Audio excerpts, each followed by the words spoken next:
Polsek Kuta Alam akan menggelar konferensi pers terkait pelecehan seksual. Ini yang dilakukan oleh seorang laki-laki terhadap pelanggan di sebuah Syederalun MZ 22 tahun, pria asal Pandrah Biren, diringkus aparat Polsek Kuta Alam, Banda Aceh setelah dilaporkan melakukan pelecehan seksual terhadap seorang pelanggan pada Rabu 16 September 2020 sekitar pukul 12 siang.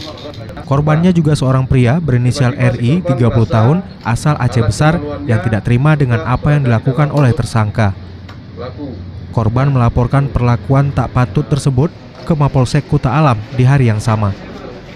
Pelecehan seksual yang dilakukan tersangka yakni dengan menghisap bagian organ vital korban pada saat sedang dipijat oleh pelaku MZ. Sontak korban berontak dan menyuruh tersangka menghentikan aksinya. Korban langsung mengenakan baju dan bergegas menuju ke Polsek Kuta Alam melaporkan kasus tersebut. Sekitar pukul 17, petugas menangkap tersangka dan mengamankan barang bukti celana dalam korban serta bukti pembayaran pemijatan di sebuah usaha refleksi. Sekitar pukul 12 siang, korban datang ke tempat refleksi tersebut untuk mendapatkan pelayanan pijat, kemudian diarahkan kepada pelaku dan dilaksanakan pijat di lantai 2 tempat refleksi tersebut. Setelah setengah jam setelah dilakukan pemijatan, si pelaku minta korban untuk membuka celana dalamnya, tapi si korban menolak.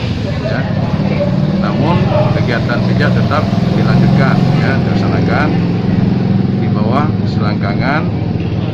Sampai pada saat di selangkangan, si pelaku menarik bagian bawah celana dalam korban.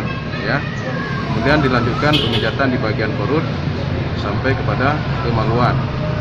Pada saat sampai di kemaluan, korban merasa alat kemaluannya itu sudah berada di mulutnya si pelaku.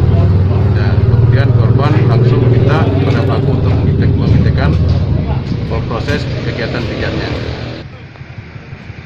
Dari Banda Aceh, Misran Asri, Serambi On TV.